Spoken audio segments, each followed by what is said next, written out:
Es fácil ver dónde han dado fruto los años de trabajo. La atmósfera y entornos increíbles complementan la jugabilidad que honra el espíritu del original. Promete ser una gran secuela de ese clásico de culto de 2007.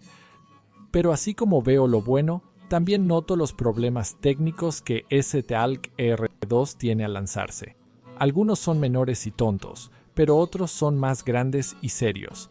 Así que de eso tratará este video hoy, las áreas donde STALC R2 destaca, sobre todo en PC, y los problemas, incluyendo cómo va en Xbox Series S y X. Así que prepárate, STALC, y veamos cómo le va a STALC R2 en Xbox y PC en su lanzamiento.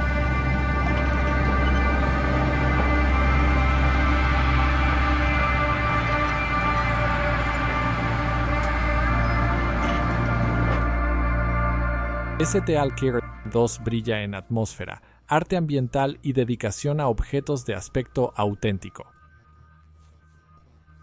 El aspecto de la zona es grabado en la mente de muchos millennials que lo jugaron en PC, como yo, y lograr esto de nuevo 15 años después es sin duda la prioridad principal de GSC Game World. Para lograrlo también, el juego usa varias características destacadas de UE5 y técnicas artísticas tradicionales. Lo primero que destaca son los aspectos naturales de la zona de exclusión, especialmente su vegetación. Al subir a una torre, es fácil ver que la vegetación es densa en cada cuadro y se extiende hasta lo lejos, sin poder distinguir dónde termina el pasto en ninguna vista.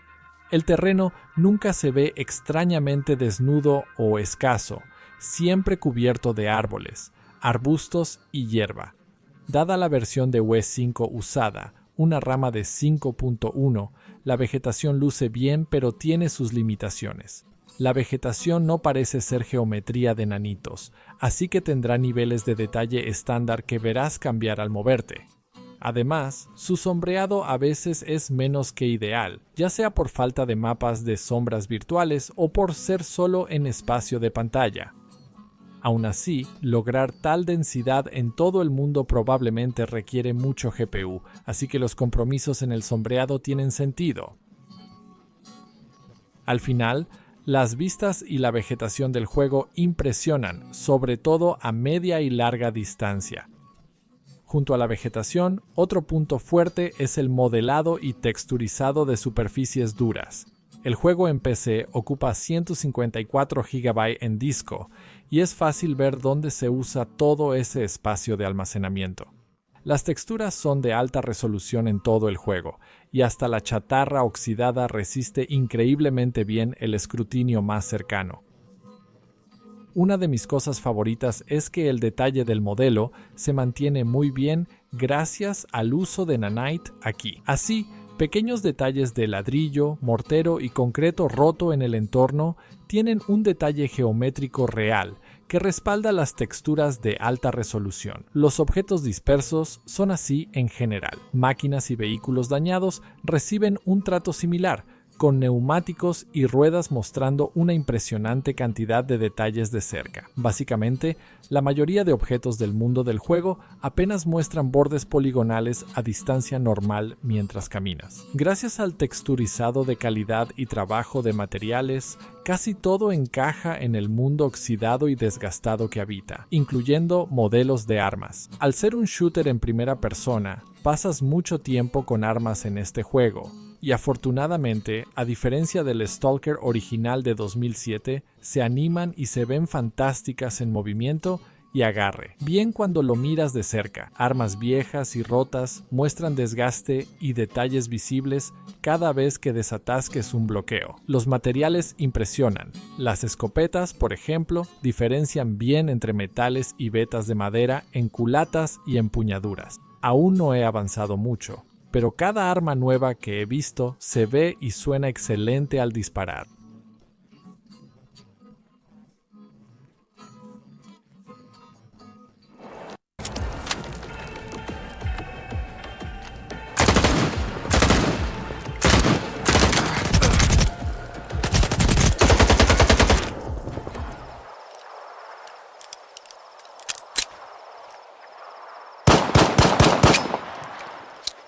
Más allá de esos detalles menores, lo que da vida al mundo es el sistema meteorológico del juego.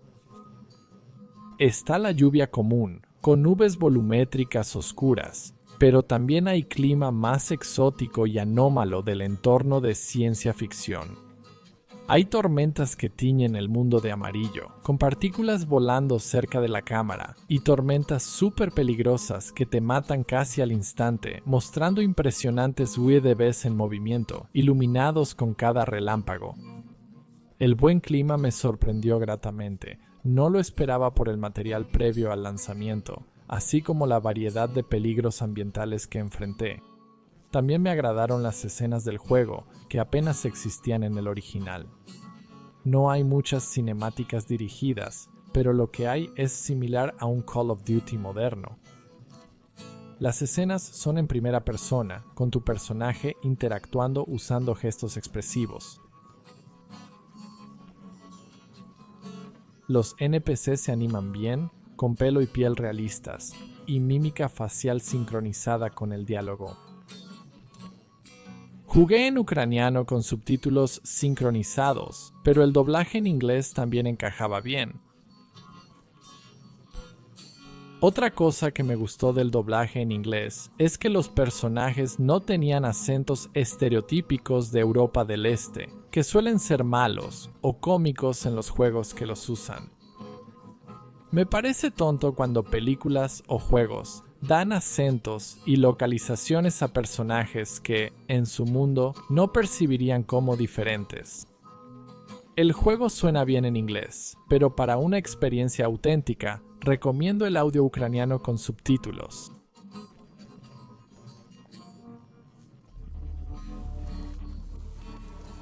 La presentación del juego es genial, pero tengo algunas críticas menores sobre algunos elementos visuales.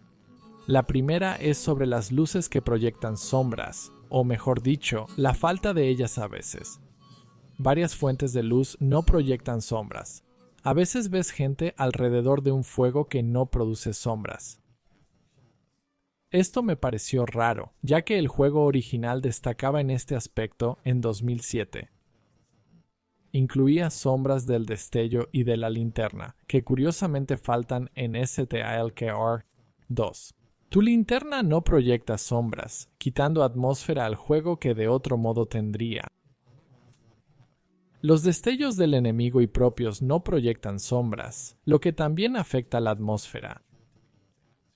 Me encantaría una opción de sombras de alta calidad para estas fuentes de luz. Mi mayor problema visual con el juego viene del lumen. Ahora, STALKR 2 tiene problemas de lumen por usar software que depende de información en pantalla. Son problemas típicos de UE5, pero a veces se ve raro, como aquí en la tienda, donde al acercarse a la entrada se ve luz filtrándose y sombras que aparecen y desaparecen según la posición hacia donde estoy mirando. Me encantaría una opción de Ray Tracing para Lumen si es posible en futuros parches, para evitar problemas de iluminación y obtener mejoras como vegetación en los reflejos. Los devs sugieren que podría añadirse tras el lanzamiento, así que crucemos los dedos.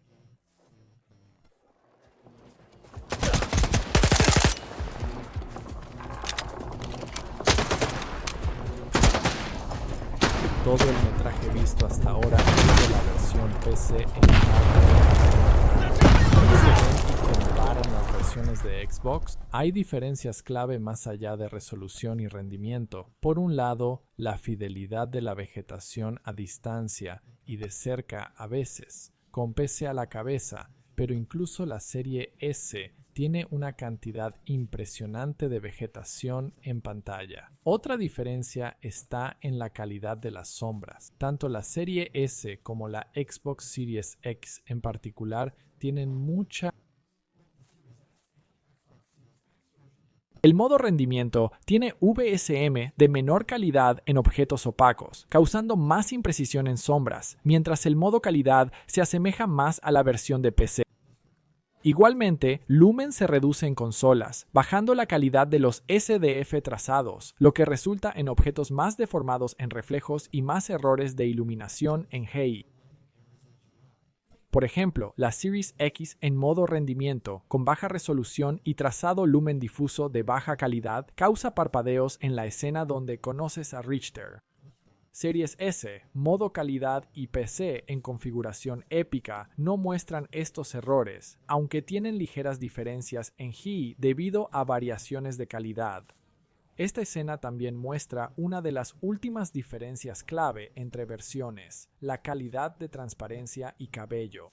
Como vemos en esta ventana al exterior, solo la versión PC en épica y Xbox Series X en calidad sombrean bien la translucidez de la ventana, mientras en Series S y X en rendimiento es casi inexistente.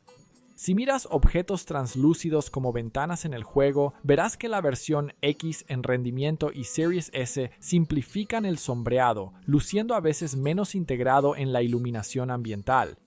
Igual con el pelo, visible en la intro del juego, donde está muy simplificado en modo rendimiento, y Series S, lógico por los 60 FPS objetivo en X en modo rendimiento y la debilidad de la GPU de Series S. En cuanto a resoluciones, el juego puede verse algo borroso en consola. Creo que hay resolución dinámica, aunque los artefactos TSR que veo es impresionante. Hace que contar píxeles sea una pesadilla, pero lo que he visto muestra que la serie S tiene baja resolución, típica de juegos UE5 variando entre 648p en momentos intensos hasta 864p mirando al cielo, reconstruida a 1080p con TSR. En Serie X modo rendimiento vi conteos de 864p frecuentemente y hasta 1152p en escenarios ligeros mirando al cielo. DSMs, lumen, nanite y el follaje son costosos, así que estos conteos y calidad de imagen tienen sentido. Aunque Serie X reconstruye a 4K en modo rendimiento, no parecía 4K en movimiento, especialmente el follaje borroso. El modo calidad en Serie X apuntando a 4K se ve mejor, contando 1440p y una imagen excelente, aunque a 30 FPS.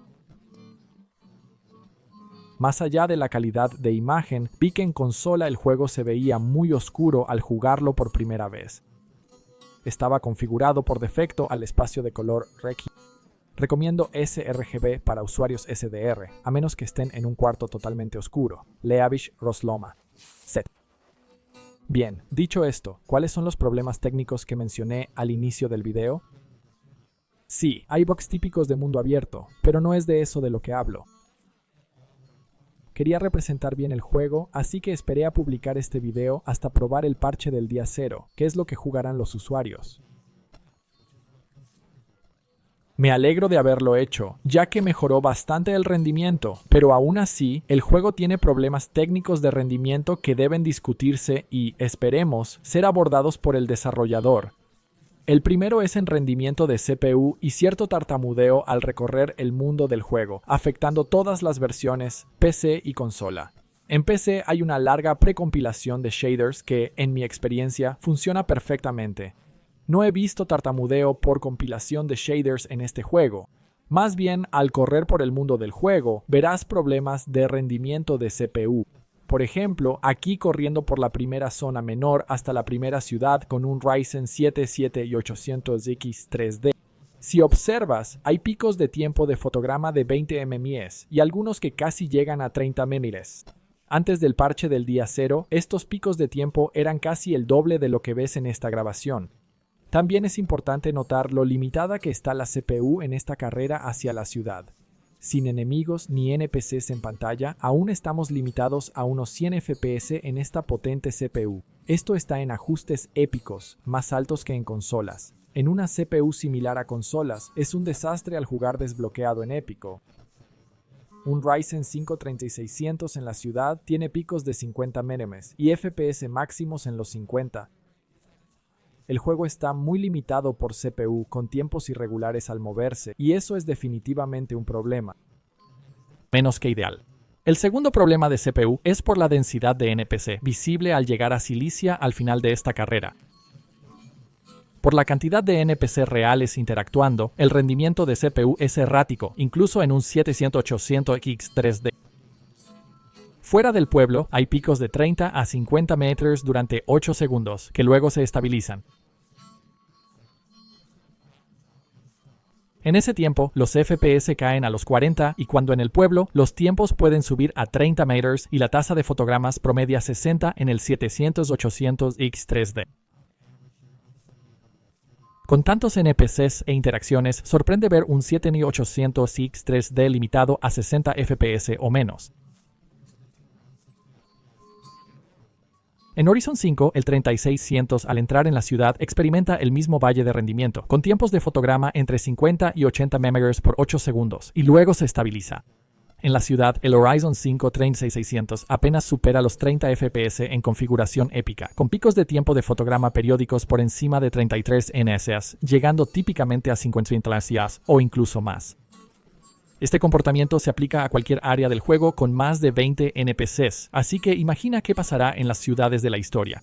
La caída de rendimiento más dramática relacionada con NPCs que he visto hasta ahora fue cuando entré en este sótano durante una tormenta, cuando casi todos los acechadores de la zona bajaron al sótano conmigo. Cuando esto ocurrió, vi que el 7800X 3D apenas alcanzaba 40 FPS con tiempos de fotograma erráticos nuevamente. Así que sí, este juego está muy limitado por la CPU debido a los NPCs. El comportamiento limitado por CPU afecta drásticamente también a la versión de consola, específicamente a la Xbox Series X en su modo de rendimiento. Aquí supongo que el juego también está limitado por la GPU debido a la resolución, pero por la limitación de CPU, como vemos en el Horizon 5 3600, la Xbox Series X básicamente nunca alcanzará los 60 FPS. Apunta a 60 FPS en modo rendimiento, pero casi nunca los logra cuando importa. Si estás solo en una habitación o con casi nada en pantalla, sí puede llegar a 60 FPS, pero en el mundo o en combate suele estar en los 50 o a veces en los 40. Este modo casi nunca alcanza el refresco V-Sync deseado y no debe usarse en pantallas de tasa fija. En una pantalla VRR se siente mucho mejor, salvo cuando está muy limitado por CPU o al recorrer el mundo, ya que los tiempos de fotograma son más erráticos y aún se ve algo entrecortado a mi parecer. Como en PC, la limitación de CPU afecta mucho las zonas con NPCs como Cilicia, pero en Xbox es quizás peor. Mientras en el Horizon 5 3600 vimos picos constantes de 8 segundos al entrar a la ciudad, en Xbox Series X o S el juego se congela por completo durante 6 segundos. 0 FPS durante 6 segundos. Es brutal y definitivamente necesita arreglarse. Después, los tiempos de fotograma se estabilizan en Xbox Series X en modo rendimiento, alcanzando poco más de 40 FPS, con algunos tiempos erráticos que causan un rendimiento irregular al mover la cámara, lo que afectará la presentación VRR. Esto es algo que realmente necesita corregirse. Los bloqueos totales son inaceptables en un juego, especialmente en consola. Dado el pobre rendimiento en Series X, casi nunca a 60 FPS y con tiempos inconsistentes, el modo calidad es preferible. Esto aplica también a Series S, que solo apunta a 30 FPS en su único modo. Debido al límite de 33.3 ms por fotograma, solo los picos más grandes y raros podrían hacer que el juego se desvíe de un 30 estable. Esto casi nunca ocurre, y cuando pasa, suele ser en zonas con alta densidad de NPCs. En la ciudad, tanto Series S como X tienen picos que bajan a 29 o 28 FPS, afectando el VRR, pero realmente eso es todo lo que baja el rendimiento en el modo de 30 FPS. En mi experiencia, el movimiento y combate generalmente se mantienen estables. Hay solo 2 puntos negativos al usar el modo de 30 FPS en las consolas Series. Uno es que aún hay congelaciones de 6 segundos al entrar a la ciudad principal en ambas consolas. El otro problema es que el desenfoque de movimiento es prácticamente inexistente. Hay una opción en Series X, como en PC, pero no parece afectar al gameplay, solo a las cinemáticas. En PC y consola, 30 FPS sin desenfoque se ve entrecortado y menos fluido de lo que podría. En PC puedes modificar el archivo de configuración para forzar más desenfoque, que se ve bien. Sería genial si esta opción en PC y Xbox pudiera afectar el desenfoque durante el juego. Así haría que las tasas de fotogramas más bajas, como 30, fueran más tolerables.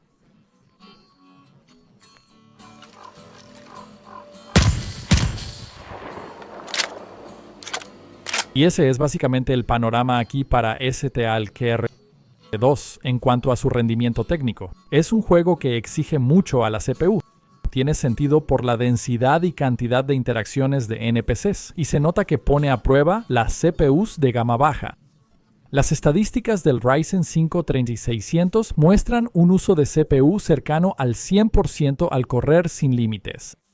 Aún así, quisiera que los devs trabajen en la limitación por CPU del juego. No recomiendo para nada correr este juego sin límite de FPS. Tomemos el Ryzen 5 3600 como ejemplo. En calidad alta, los tiempos entre fotogramas son inconsistentes y pueden superar los 30 ms.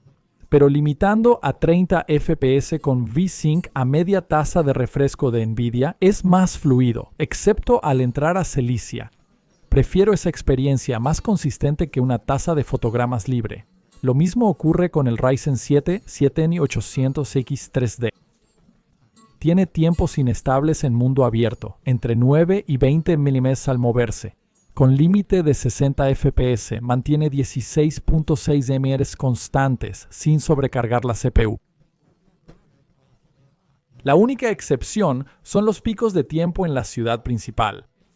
En resumen, usen límites de FPS en este y otros juegos para mayor fluidez.